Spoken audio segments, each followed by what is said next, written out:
ৰাহুল গান্ধীৰ তেওঁ যে দেশখনক ভাল নাপায় পাকিস্তানৰ কাৰণে তেওঁ বেছি চিন্তা কৰিছে যাতে ভাৰতে কয় যে মোৰ এখন জাহাজ ক্ষতি হল পাকিস্তান টিভিত কি উঠিব ব্ৰেকিং নিউজ ফ্ল্যাশ নিউজ আৰে আমি জিকি গলো কিন্তু তেওঁ যদি উলুটাই মোদী ডাঙৰীয়া খুদিলেতেন যে পাকিস্তানৰ কি ক্ষতি হল তেতিয়া মোদী ডাঙৰীয়াই কলেহেতেন যে 70 জন টেৰৰিষ্ট মৰিলে 8টা হাৱাই আড্ডা বা বিমানবন্দৰ আমি তছনছ কৰি পেলালো ভাৰতৰ গৌৰৱ বাঢ়িলেহেঁতেন গতিকে ৰাহুল গান্ধীৰ গোটেই প্ৰচেষ্টাটো নৰেন্দ্ৰ সাৰেন্ডাৰ নহয় ইণ্ডিয়ান আৰ্মি সাৰেন্ডাৰ নৰেন্দ্ৰ মোদীয়েতো জুজ কৰা নাই বিমানতো পাইলট মোদী নাছিলে কোন আছিল আমাৰ সেনা বাহিনী আমাৰ বায়ু সেনা তেওঁ নৰেন্দ্ৰ সাৰেন্ডাৰ কোৱা নাই ইণ্ডিয়ান আৰ্মি সাৰেন্ডাৰ তেওঁ কৈ আছে গতিকে ৰাহুল গান্ধীৰ যেটো অপাৰেশন সিন্দুৰক লৈ যেটো ভূমিকা হি আজি দেশৰ সেনা বাহিনী প্ৰাক্তন সেনা বাহিনী দেশক ভালপোৱা প্ৰতি গৰাকী জনতাই তেওঁ ধিক্কাৰ দিছে আৰু যোৱাকালি মই বিধানসভাত কৈছো যে বাংলাদেশৰ বিজয় তিজয় বিলাক একো নাছিল অসমৰ কাৰণে সেইবিলাকে আজি অভিশাপ হৈ পৰিলে যদি আমি যুদ্ধ জিকিছিলো দেশখন আমাৰ হৈ থাকিব লাগিছিল গতিকে এই গুটেই বিলাকে কেনেকে কংগ্ৰেছৰ ৰাজনীতিয়ে আমাৰ উত্তৰ পূব আৰু অসমক কিমান ক্ষতি কৰিলে যোৱাকালি মই কৈছো আৰু মই বিৰোধী দলক আহ্বানো কৰিছো যে কেতিয়াবা এছেম্বলিত দুটা এটা দিন লৈ আহক আপোনালোকেও পঢ়ি আহিব আমিও পঢ়ি আহি মানুহেও বিচাৰে যে এছেম্বলিত ভাল ডিবেট হ'ব লাগে গতিকে এবিলাক কথা বাৰ্তা হলে আমিও ভাল পাওঁ নৰেন্দ্ৰ মোদী প্ৰধানমন্ত্ৰী কৰাৰ পৰা অসমলৈ আপুনি কৈছে যে তেওঁ ইতিহাস ৰচনা কৰিছে কিমান সময়ে কিমান বাৰ আহিছে মানে 35 টাইমছ তো তেখেত আহিছে কিন্তু তাতকৈ ইম্পৰ্টেন্ট কথা নৰ্থ ইষ্টত নহয় অসমত নৰ্থ ইষ্টত 60 বাৰ উত্তৰ অসমত 35 বাৰ কাজিৰঙাত ৰাতি থকা কাজিৰঙা অভয়াৰণ্য ডিক্লেয়াৰ হোৱাৰ পিছত তেওঁৱে প্ৰথম প্ৰধানমন্ত্ৰী আৰু কাজিৰঙাত তেওঁ থকাৰ পিছত এইবাৰ কিমান নতুন পৰ্যটক আহিলে অকল কাজিৰঙাত থাকাই নহয় বাগিচাত গৈ ফটো উঠিছে তেখেতে যি ধৰণে অসমক প্ৰমোট কৰিব পাৰে এই বয়সতটো স্বাভাৱিকতে গড় চোৱাটো মেইন ইন্টাৰেষ্ট নহয় গোটেই উদ্দেশ্যটো আছিল অসমৰ পৰ্যটনক বিশ্বৰ আগত প্ৰতিষ্ঠা কৰা আৰু তেওঁ যি ধৰণে অসমক প্ৰতিষ্ঠা কৰিলে আজি আমাৰ কিমান টুৰিষ্টৰ সংখ্যা বাঢ়িছে তেওঁ ভূটানৰ ৰজাক পঠিয়ালে ৰাষ্ট্ৰপতিক পঠিয়ালে গতিকে তেখেতে গোটেই কামবিলাক আৰু যদি অসমৰ মানুহে অসমত সহযোগিতা কৰিলেতেন জাপানৰ প্ৰধানমন্ত্ৰীক অনাৰ তেওঁ যেটো প্ৰচেষ্টা আমি যদি আনিব পাৰিলেতেন পলিটিকেলত ৰাখি যে ঠিক আছে আমি আন্দোলন কৰিম এই 4 দিন নকৰো জাপানৰ প্ৰধানমন্ত্ৰী অহাৰ সময়খিনি তেনেকে যদি অসমে মেচিউৰ্ড সিদ্ধান্ত ল'ব পাৰিলেতেন আজি ডেফিনেটলি জাপানৰ বহুত ইনভেষ্টমেন্ট অসমত আহিলেতেন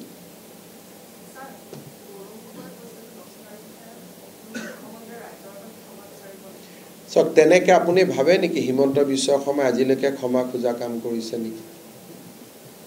জুনে হিমন্ত বিশ্ব শৰ্মাৰ ট্ৰেক ৰেকৰ্ড আজিলৈকে চাইছে আৰু ক্ষমা কিয় খুজিব লাগে মোৰটো কোনো লৰা ছোৱালী বিদেশী হৈ থকা নাই ক্ষমা কিয় খুজিব লাগে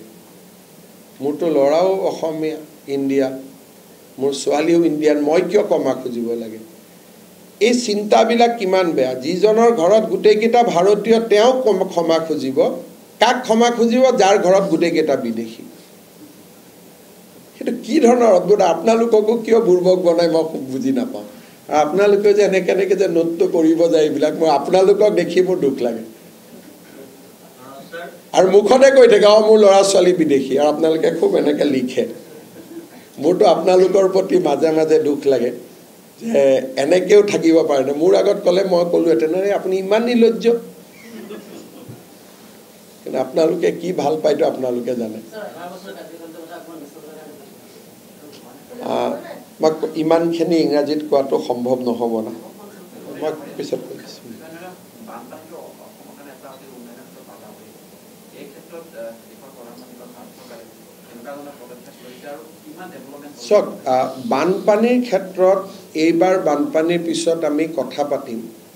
যোৱা 5 বছৰত যদি আপোনালোকে লক্ষ্য কৰে মথাউৰিটো আজিকালি নাভাঙে মোটামুটি মথাউৰি ভাঙাৰ গোটেই ব্যৱস্থাটো যদি তৰুণ গগৈৰ কাৰ্যকালত চাই ব্ৰহ্মপুত্ৰত 50 এম্বেকমেণ্ট একেলগে তাতকৈ বেছি মথাউৰি ভাঙিছিল আজিতো মথাউৰি ভাঙা কথা প্ৰায় শেষে হৈ গ'ল গতিকে বানপানী নিয়ন্ত্ৰণৰ যেটো বানপানীৰ ড্যামেজ যোৱা 5 বছৰততো হি বহুত নিউট্ৰেলাইজ হৈ গ'ল গতিকে মই এইবাৰ বানপানী যাব দিয়ক তাৰ পিছত মই নিশ্চিতভাৱে আপোনালোকক ক'ব যে বানপানী আমি নিয়ন্ত্ৰণত কিমান সফল হৈছো ফাৰ্ষ্ট ৱেভ হৈ গ'ল ব্ৰহ্মপুত্ৰ উপত্যকাত চৰকাৰী মথাউৰি এটাও নাভাঙিল আৰু এতিয়া বানপানীত আক্ৰান্ত হয় ৰিভাৰ সাইডত থকা মানুহখিনি মথাউৰিৰ পিছফালে থকা মানুহ আজিকালি আক্ৰান্ত নহয় আৰু বান একেবাৰেতো নহাও কৰিব নোৱাৰে কাৰণ বানপানী যদি নাহে অসমৰটো মাটিত কেতিয়াও কাজিৰঙাৰ পৰা অসমলৈকে আমাৰ ইকোসিস্টেমটোৱে নোহোৱা হৈ যাব পানীটো আমাক লাগে কালি পানীয়ে ধ্বংস কৰিব নালাগে আৰু ধ্বংস কৰা সংখ্যা মানুহৰ সংখ্যা এতিয়া দ্ৰুত গতিত হ্ৰাস পাইছে কিন্তু এবিলাকক লৈ গৌৰৱ কৰা কথা নহয় আজি মই কৈছো কালি আকৌ আহি কোনবা দুটা মথাউৰি ভাঙিও যাব পাৰে সেইকাৰণে মই ভাবো যে আমি নীৰৱে ভগৱানৰ ওচৰত প্ৰাৰ্থনা কৰি থাকিব লাগে যাতে আমাৰ মথাউৰিবোৰ সুৰক্ষিত হৈ থাকে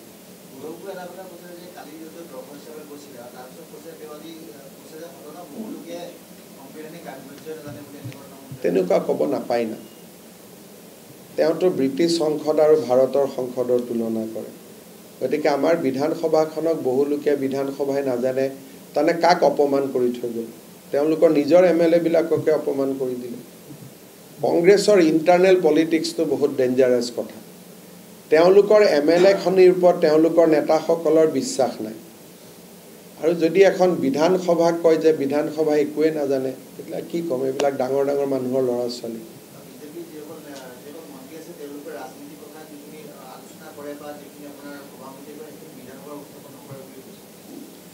মানে কোনে কৈছে অসমৰ মানুহে কৈছে নেকি সেইটো আপোনাৰ প্ৰবলেম না এটোটো মোৰ প্ৰবলেম নহয় আপোনাক বুৰ্বকৰ দৰে প্ৰশ্ন খুদিব পাৰে মুক্ত নোৱাৰে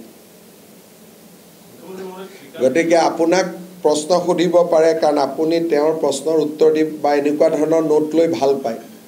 কিন্তু হিমন্ত বিশ্ব শৰ্মা পল্লৱ লোচন দাস আমাৰ সন্মুখতটো নোৱাৰে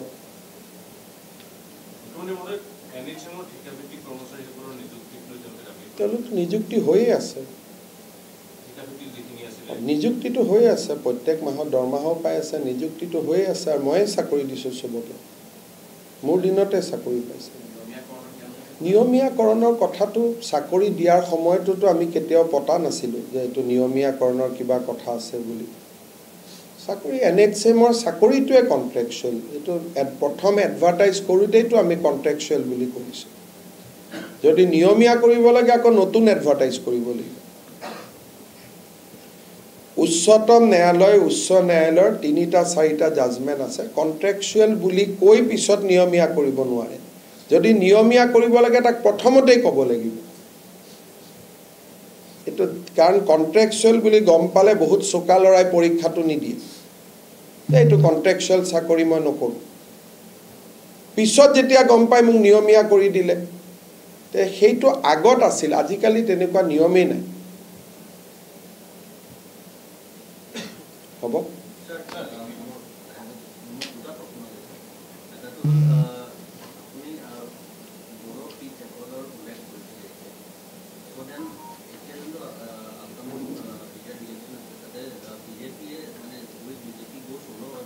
এটো প্ৰশ্নটো মই নাই বুলি 50 টাইমছ উত্তৰ দিছো কিন্তু এটো বিশেষত্ব কি আছে এটোটো যোৱা পৰখিও লগ পাওঁতে ইয়াত উত্তৰ দিছো নেকি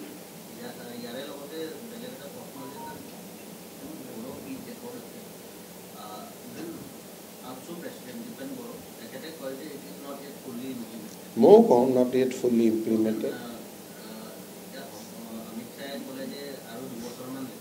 লাগিব তেওঁ যিটো কৈছে সেইটোৱে কাৰণ একৰ্ড এখনটো আপুনি ৰাতিৰ ভিতৰতে ইমপ্লিমেণ্ট কৰি দিব নোৱাৰে তাৰ এটা প্ৰচেছ আছে কিন্তু ইমপ্লিমেণ্টেশ্যন প্ৰতিটো দিনাই হৈ আছে আজি এটা হ'ল কালি এটা হ'ল পৰহি হ'ল তাতে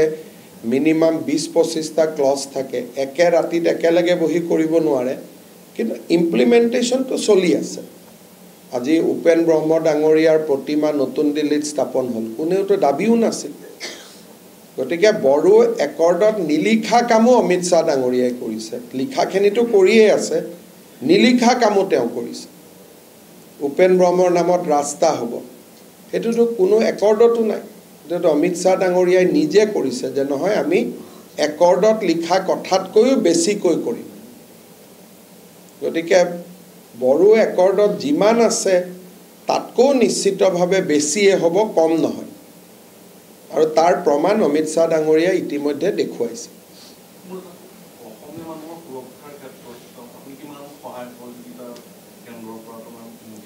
চব মই আগতে কৈছোঁ যে আজি অসমীয়া মানুহৰ সুৰক্ষাৰ ক্ষেত্ৰত অসমীয়া লোকসকল যদি নিজে জাগ্ৰত হয় তেতিয়াহ'লে মোদী ডাঙৰীয়াৰ সহায়ত কোনো অসুবিধা নাই সমস্যাটো হৈছে অসমীয়া মানুহখিনিয়ে কম্প্ৰমাইজ কৰিব নালাগে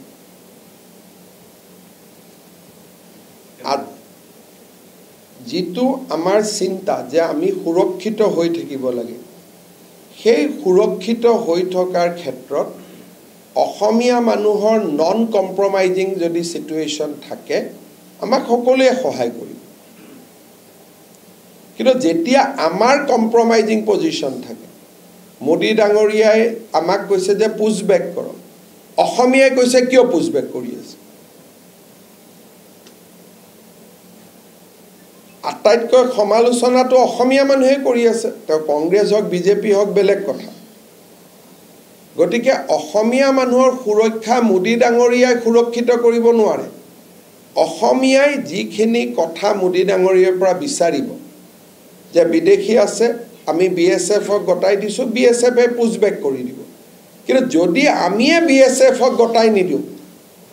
মোদী ডাঙৰীয়াইতো আহি ইয়াৰ পৰা ল'ব নোৱাৰে গতিকে অসমীয়া মানুহে নিজে সুৰক্ষিত কৰাৰ চিন্তাটো যেতিয়া নন কম্প্ৰমাইজিং পজিশ্যনত থাকিব বিজেপি আইডিঅলজিকেলি আমাৰ লগত থাকিব যদি গুজৰাটৰ পৰা মোদী ডাঙৰীয়াইতো গোটেইখিনি ফৰেনাৰ খেদি পঠিয়াই দিলে আহমেদাবাদত থকা যিমান আছিলে তাততো এখন পিআইএলো নহ'ল এখন পিটিশ্যনো নহ'ল অসমততো মই ডেইলি কেছ খেলি আছোঁ আৰু কেছ কৰা মানুহখিনিও অসমীয়া উকিলখিনিও অসমীয়া গতিকে আমাৰ জাতিটোৰ ভিতৰত একতা থাকিলে মোদী ডাঙৰীয়াৰ চৰকাৰখনৰ পৰা অমিত শ্বাহ ডাঙৰীয়াৰ পৰা আমি বহুত সুবিধা ল'ব পাৰোঁ যদি আমাৰ নন কম্প্ৰমাইজিং হয় কালি আপোনালোকে বিধানসভাত দেখিলে দেৱব্ৰত শইকীয়াটো অসমীয়াই মানুহ নহয় আটাইতকৈ বিদেশীখিনি খেদাৰ ক্ষেত্ৰত আপত্তি কোনে কৰিলে কংগ্ৰেছ দলে কৰিলে আৰু কংগ্ৰেছ দলৰ নেতাসকলক আটাইতকৈ বেছি স্পেচ কোনে দিয়ে আপোনালোকে দি টিভিৰ পৰা পেপাৰলৈকে গতিকে আজি কোনখন পেপাৰত লিখিলে ৰাতিপুৱা যে দেৱব্ৰত শইকীয়াক আমি ঘৃণাৰে উপচাই দিছোঁ পুছবেকৰ বিৰোধিতা কৰাৰ কাৰণে কোনোতো লিখা নাই তাৰ ভিতৰত আপোনালোকে বিচাৰিব ই এটা বাইট দিয়ক ই এটা বাইট দিয়ক কাজিয়া লাগক টিআৰপি আহক কথাটো সেইটোহে কিন্তু আজি ৰাতিপুৱা কোনখন পেপাৰে কংগ্ৰেছ দলক তীব্ৰ সমালোচনা কৰিলে প্ৰ বিদেশীৰ ষ্টেণ্ড লোৱাৰ কাৰণে মোক কওকচোন মইতো ৰাতিপুৱা হেডলাইন চাইছোঁ মোৰ বক্তব্যটো দিছে কিন্তু কোন আজিৰ দিনটোত কিমানটা সংগঠনে আন্দোলন কৰিছে যে কংগ্ৰেছৰ প্ৰতিমূৰ্তি জ্বলাম কংগ্ৰেছে কিয় অসমীয়া মানুহৰ বিপক্ষে ক'ব কোনোটো কৰা নাই ভৱিষ্যত অন্ধকাৰ যদি অসমীয়া মানুহৰ প্ৰতিনিধিয়ে যদি বিধানসভাত কয় বাংলাদেশীক পুছবেক কৰিব নালাগে আইনেদি কৰক এইটো কওঁতে বুজি পাব নালাগে নেকি কোনবাই বাংলাদেশ চৰকাৰে অসমৰ পৰা বাংলাদেশখিনি স্বীকাৰ কৰিব নেকি গতিকে আইনৰ মাজেদি বহিষ্কৰণটো কি বস্তু বহিষ্কৰণটো আইনৰ বাহিৰেদি এটো হ'ব লাগিব না ভাৰতৰ আইনেদি হ'ব বাংলাদেশৰ আইন দি হ'ব নোৱাৰে নহয় বাংলাদেশে কিয় ল'ব বিদেশীখিনি ক'ৰ পৰা খুৱাব তেওঁলোকেতো খেদি পঠিয়ায় সদায় যে ভাৰতত যা আমি ইয়াত খুৱাবৰ কাৰণে জাগা নাই এটা আমাৰ মানুহে কয় বাংলাদেশ চৰকাৰে গ্ৰহণ কৰিব লাগে তেনেকে বিদেশী কেতিয়াবা খেদা যাব নেকি কালি আপোনালোকে বিধানসভাত এটা বক্তব্য আপোনালোকে নুশুনিলে তেওঁ কৈছে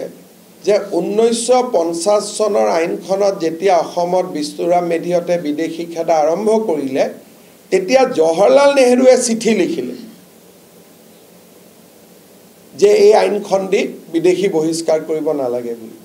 কালি যদি আপোনালোকে লিডাৰ অফ অপজিশনৰ ভাষণ শুনে কোনে আজি এটো হেডলাইন কৰিলে কক মোক তাৰমানে নেহৰুৰ প্ৰ বিদেশী situation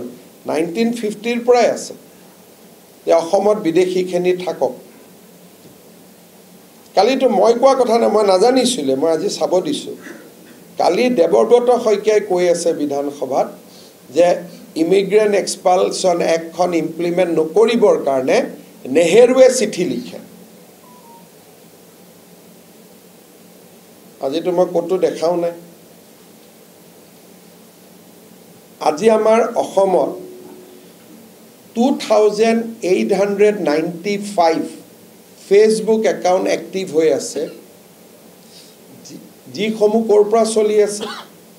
Islamabad Dhaka Mymensingh Dubai Riyadh কিন্তু কোনজন সাংবাদিকে ৰিসাৰ্চ কৰিছে কক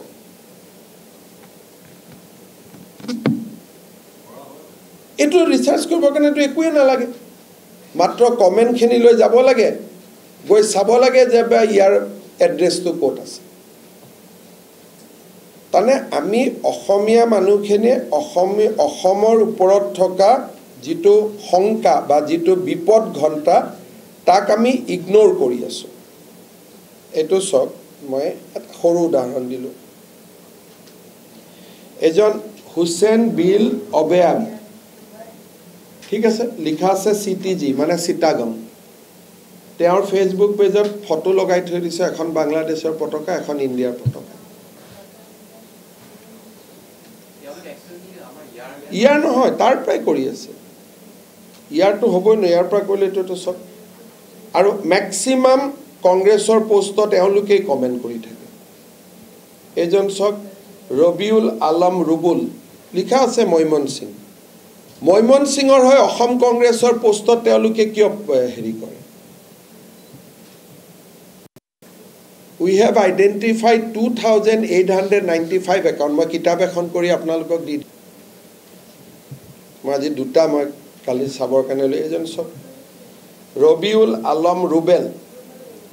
lives in ময়মনসিং বাংলাদেশ কিন্তু আপোনালোকে কয় বাপৰে ইমান লাইক আহিছে বহুত পপুলাৰ দেই কিন্তু যিখন ৰাজ্য চাৰিওফালৰ পৰা 70 মাজত আছে কোনো এজনে আপোনালোকে ইয়াত মই কোনো মেজিক কৰা নাই মইতো সিম্পল চাইছো মই এই কিটাটো আহিবই নোৱাৰে ক'ৰ পৰা আহিছে চাচোন বাবা 10টা হাজাৰ একাউন্ট প্যালেষ্টাইন আৰু অকল প্যালেষ্টাইনৰ কাৰণে লিখে আৰু অসমৰ কাৰণে লিখে 2895 একাউন্টস এতিয়া মোদি আমাক কেনেকৈ সহায় কৰিব আমি এইবিলাক ৰিসাৰ্চ কৰি দেখুৱালেহে মোদি আমাক সহায় কৰিব পাৰিব ইন্টাৰপোলত দিব পাৰিব চাব পাৰিব আমিতো আমাৰ চাৰিওফালে থকা নিৰাপত্তাহীনতাৰ পৰিৱেশটো আমিয়ে বুজি পোৱা আমি অসমীয়া সকলে তাক বুজি পালে এইটোতো মুখ্যমন্ত্ৰীৰ কাম নহয় আপোনালোকেও তো পেজ কেটা চাব পাৰে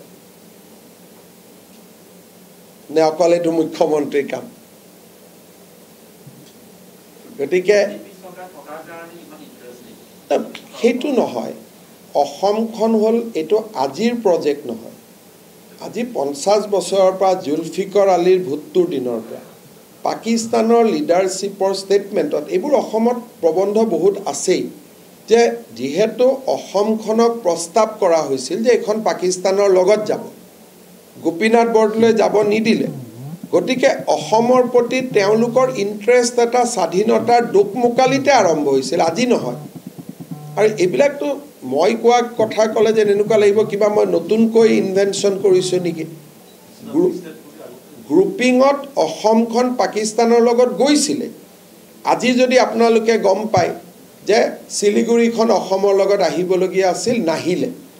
অসমীয়া মানুহৰ শিলিগুৰিৰ ওপৰত ইণ্টাৰেষ্ট এটা থাকি যাবনে নাই? সদায় থাকিব। গতিকে পাকিস্তান আৰু বাংলাদেশৰ অসমৰ ওপৰত যিটো ইণ্টাৰেষ্ট, সেই ইণ্টাৰেষ্টটো সদায় আছে। তাৰপিছত বিভাজন হ'ল, এটা ফ্ৰেণ্ডলি গভৰ্ণমেণ্ট থাকিলে বাংলাদেশত, গতিকে এণ্টি ইণ্ডিয়া কথাবিলাক বাংলাদেশত কমি গ'ল, পাকিস্তানত বাঢ়ি থাকিলে। কিন্তু মহম্মদ ইউনুছ অহাৰ পিছত পৰিৱেশটো আকৌ বদলি গ'ল, ইমানে কথা। গতিকে এইবিলাক কাম যে আজিৰ পৰা চলি আছে নহয়। যদি কেতিয়াবা বিধানসভাত আপোনালোকে বিষ্ণুৰাম মেধিৰ ভাষণ পঢ়ে, গৌৰী শংকৰ ভট্টাচাৰ্যৰ ভাষণ পঢ়ে, এই কথাবিলাক মই কোৱা কথাবিলাকেই তাত আছে, নতুন কথা একো নাই।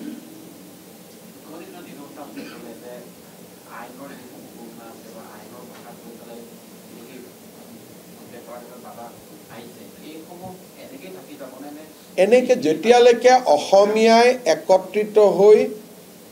কাম আৰম্ভ নকৰে, যদি আজি অসমীয়া উকিলে এইবিলাক কেছ নকৰোঁ বুলি কয়, এইটোতো জাতিৰ প্ৰশ্ন। যদি অসমৰ জুডিচিয়াৰী, অসমৰ মানুহ একত্ৰিত হয়, তেতিয়াহ'লে মই এটাই ক'ব পাৰোঁ যে মোদী ডাঙৰীয়াৰ গভৰ্ণমেণ্টৰ দিনত আমি বহুত কাম কৰিব পাৰোঁ। আজি মোদী ডাঙৰীয়াই আমাক NRC কৰাত সহায় কৰিলে, কিন্তু NRCখন বেয়া কৰাৰ ক্ষেত্ৰত আমাৰ এইটো মানুহবিলাকে সুবিধা কৰি দিলে। মইতো বিধানসভাত কৈ থাকোঁ, 2-3জন আমাৰ অসমীয়া ACS অফিচাৰে ইমিগ্ৰেণ্ট মুছলিম মানুহকো অৰিজিনেল ইনহেবিটেণ্ট বুলি ধাৰাক কৰি NRCত চব ভৰাই দিলে। আৰু এইবিলাক কথা বাতৰি কাকতে ওলাই গৈছে। এইবিলাক মই কোনো নতুনকৈ ইনকুৱাৰী কৰা কথা নহয়। কামবিলাক কোনে কৰে? আমিয়েতো কৰি আছোঁ। গতিকে আমি এইটো কথা ভাবিব নালাগে যে কেন্দ্ৰীয় চৰকাৰে অসমৰ পৰা বিদেশী বহিষ্কাৰ কৰিব।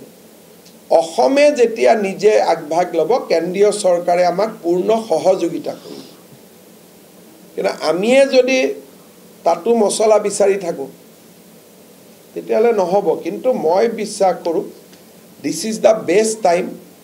আমি ইচ্ছা কৰিলে কৰিব পাৰোঁ। কালি মই সুপ্ৰিম কোৰ্টৰে ইমান ডাঙৰ অৰ্ডাৰ এটা পঢ়ি দিছোঁ, কোনো এখন বাতৰি কাকতৰ পৰা মই সেই অৰ্ডাৰটো নাপালোঁ যে ইমিগ্ৰেণ্ট এক্সপালশ্যন এক্টখনো ব্যৱহৃত হ'ব পাৰে। 71 চনৰ সময়সীমা থাকিল বুলি হেডলাইন চবতে হ'ল, কিন্তু ইমান ডাঙৰ পেৰেগ্ৰাফ এটা তাত লুকাই আছে, কোনোতো টিভি, কোনো টক শ্ব'তে এইটো আলোচনা নহ'ল। তেতিয়া মইতো এইটো 10 দিনমান আগত যেতিয়া এই পুছবেক হ'ল, 2-এজনে কোৰ্টত গ'ল, তেতিয়া বস্তুটো সন্মুখত ওলাই আহিল। তাৰমানে আমি নিজকে, মই সমালোচনা কৰা নাই, ক'ৰবাত আমি নিজকে অফ গাৰ্ড কৰিছোঁ। আমি যিটো সাৱধান হ'ব লাগে, সচেতন হ'ব লাগে, চাৰিওফালে শত্ৰু থকাৰ কাৰণে আমি যিটো সাৱধান হোৱাৰ প্ৰয়োজন আছে, সেই সাৱধানতাটো আমি কমাই আনি আছোঁ। আজি আপোনালোকে চাওক, কটন কলেজৰ সন্মুখত গৰুৰ মাংস থৈ গ'ল। গৰুৰ মাংসটো ঈদত কোনোবাই খাব পাৰে, but it can't be weaponised against other people. কিমান সমালোচনা আপোনালোকে দেখিছে। এইটোতো ৱেপনাইজ কৰি পেলালে নহয়। আজি কি হৈছে, কালি মই সত্ৰৰ ৰিপৰ্ট দিওঁতে মই কৈ আছিলোঁ, 10 ঘৰ হিন্দু মানুহ হ'ল, 2 ঘৰ মুছলমান মানুহ আহিলে। আমাৰ অসমত কি আছিল আগতে, যেতিয়া হিন্দু মানুহৰ মাজত মুছলমান মানুহ থাকে,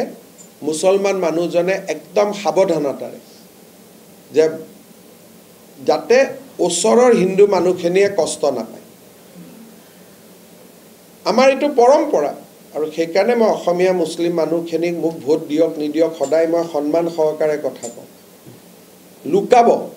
কৰবাত যদি কিবা গৰু মাংসৰ কথাও আহিছে তাতে নহয় বন্ধু বান্ধৱৰ ঘৰত গৈ য'ত ওচৰত হিন্দু নাই তাতে গৈ খাবগৈ আজিকালি নিয়মটো কি খাই পেলাই বস্তুটো পেলাই দিব যাতে লাহে লাহে হিন্দু মানুহখিনি তাৰ পৰা আঁতৰি যাব খোজে ইট হেজ বিকাম ৱেপন এটুক কয় যে ৱেপনাইজিং বিফ কটন কলেজ জ্ঞান আৰু শিক্ষা তাতে কিমান সন্মানৰ এখন কলেজ তাৰ সন্মুখত গৰু মাংস পেলোৱাটো না আজি কটনত প্ৰতিবাদ হৈছে নে আজি কটনত প্ৰতিবাদ হৈছে নে আমি ইয়াত প্ৰতিবাদ কৰিছোঁ দুদিন পিছত কোনোবাই ক'ব কটনৰ হোষ্টেলতো আমিও খাব লাগিব গৰু মাংস যদি চিকেন খাব পাৰে গৰু মাংসও খাব পাৰিব সেইটোকে কৈছোঁ যে এই কথাবিলাক যে অসমত হৈছে ইয়াক প্ৰতিবাদ কৰিব পৰা স্পষ্টভাৱে কোৱা মানুহৰ সংখ্যা কমি কমি আহি আছে আৰু এইবিলাক কথা ক'লে ভাল মুছলিম মানুহেও বেয়া নাপায় কাৰণ তেওঁলোকে নিজেও জানে এইবিলাকক সমৰ্থন নকৰি যিকেইজনে কৰে ফেচবুকত ক'ৰবাত গৰু মাংস লৈ ফটো তোলা আছে নেকি ক'তো নাছিলে এই পৰিৱেশবিলাক আমাৰ অসমত যি ধৰণে নিৰ্মাণ হৈছে সাহসেৰে কথা কোৱা মানুহৰ সংখ্যা কমি কমি আহি আছে এইটো হৈছে জাতিটোৰ কাৰণে এই কথাবিলাক পলিটিকেল নহয় ইলেকশ্যন ৰিলেটেড নহয়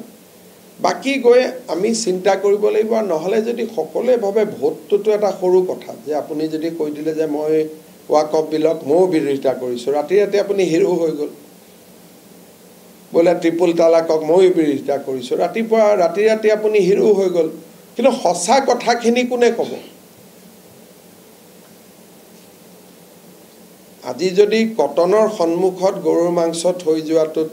10 জনে যদি টুইট নকৰে ফেচবুক নকৰে টিভিত টক শ্ব' নহয় আৰু 20 বছৰ পিছত চিন্তা কৰক কামাখ্যা মন্দিৰৰ সন্মুখতো পেলাই থৈ যাব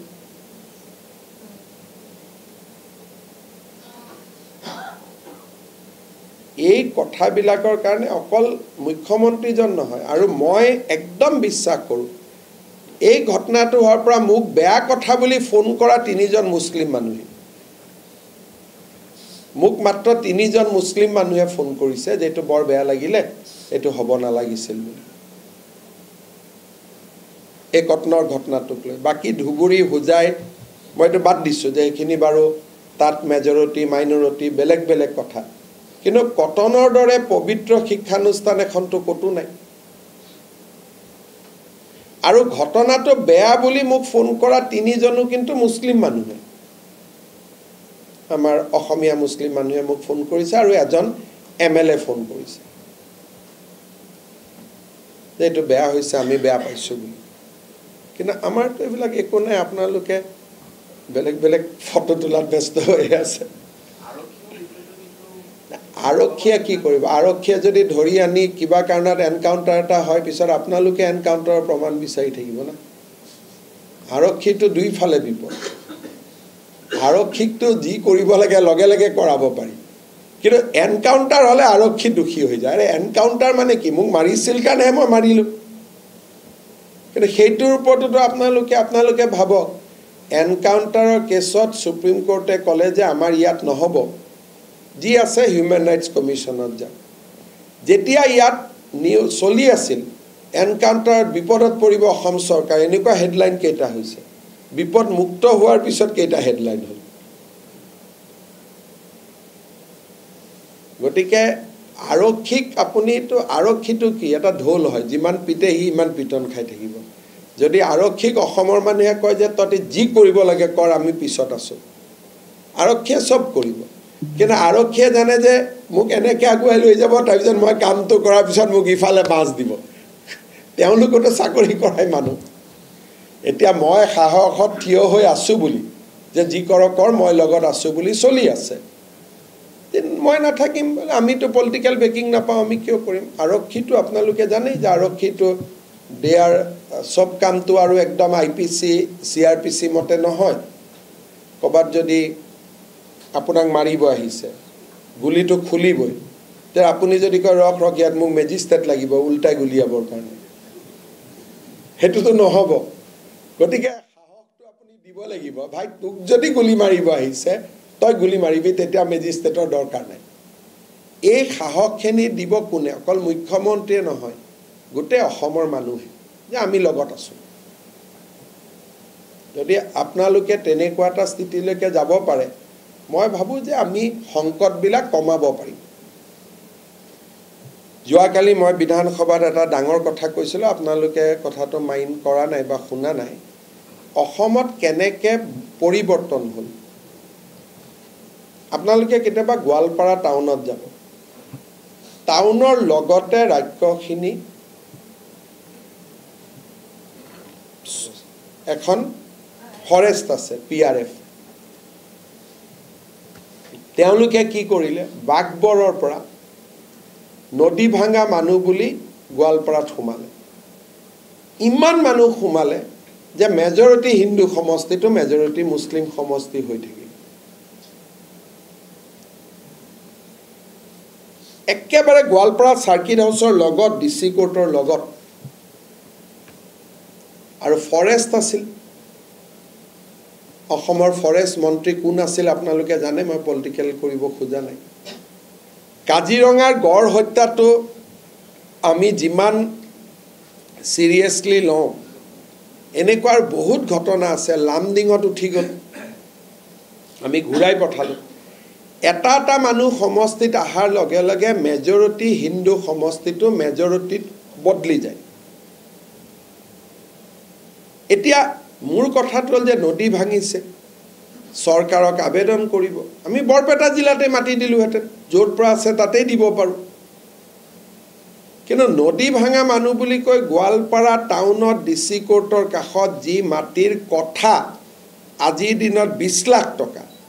তেনেকুৱা মাটিত এজন মানুহে 15 বিঘা মাটি পাব পাৰে নেকি যদি নদী ভাঙা বুলি মোক আবেদন কৰিলে তেন আধা কটা আমি দিলোহেঁতেন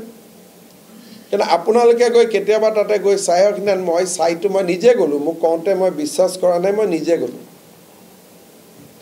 একোজনৰ হাতত 15 বিঘা 20 বিঘা এনেকৈ হ'লেতো নদী ভাঙিলেই ভাল চৰৰ জেগাত গুৱাহাটীত আহি পেলাই 10 বিঘা মাটি পাই যামতো নদী ভাঙাই ভাল কোনোতো এটা নিয়ম নাই আৰু এনেকুৱা কোনেও ক'ব নোৱাৰে যে চবৰ নদী ভাঙাৰ কাৰণে আহিছে কালি কংগ্ৰেছৰ MLA সকলে যিমান প্ৰটেক্ট কৰি আছে মানুহখিনি আমাৰ কোনো MLA বুজিবই পৰা নাই যে কিয় প্ৰটেক্ট কৰি আছে কাৰণ সেই মানুহখিনি যদি আজি মই এভিকশন কৰি উলিয়াই পঠাও লগে লগে গোৱালপাৰাটো আকৌ হিন্দু সমষ্টি হৈ যায় নাই ফৰেষ্টটো বেদখলে হ'ব লাগিব নাই হেতুকে কৈছো যে উচ্ছেদটো তেওঁলোকে কিয় বিৰোধিতা কৰি আছে কালিটো কৰি আছিল আপোনালোকে দেখি আছিল গতিকে অসমত বহুত বিলাক ঘটনা কাখত হৈ আছে যিবিলাক আমি গুৱাহাটীত বহিলে আন্দাজো নাপাওঁ আৰু আমি আজিকালি অলপ কম্প্ৰমাইজিংও হৈ গৈছো কম্প্ৰমাইজো কৰিলে হ'ব দে হৈ আছে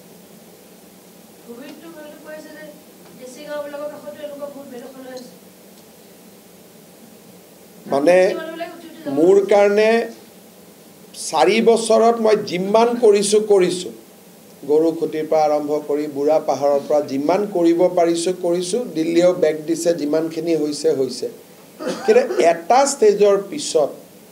ৰাইজে যদি আগবাঢ়ি নাহে চৰকাৰ এখনে কৰি থকা বহুত টান হৈ যায় আজি দেশী মানুহৰ মছজিদেটো দখল কৰি লৈছিল পানবাৰী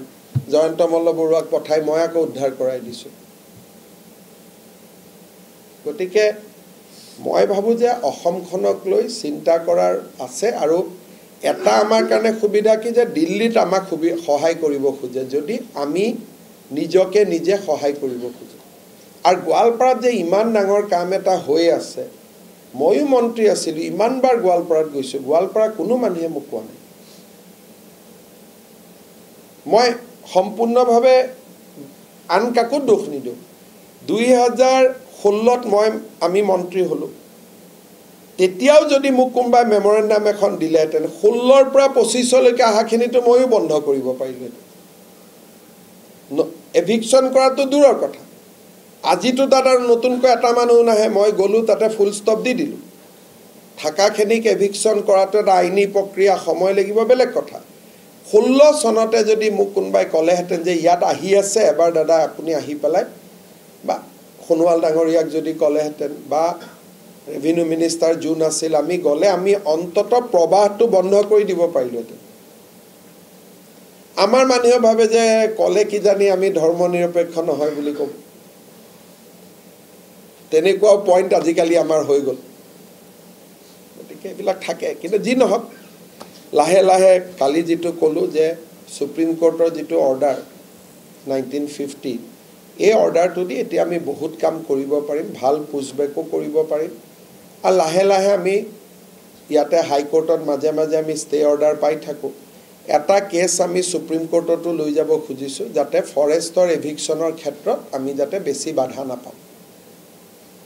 আৰু এবাৰ যদি সুপ্ৰিম কোৰ্টৰ পৰা অৰ্ডাৰ এটা পাই যাব পাৰোঁ যে ফৰেষ্ট আৰু ভিজিআৰৰ এভিকশ্যনৰ ক্ষেত্ৰত ইছ্যু নাই তেতিয়া বহুত জাগাত আমি কাম কৰিব পাৰিম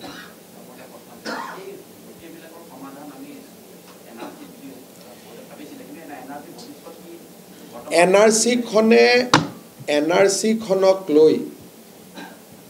আছু সন্তুষ্ট নহয়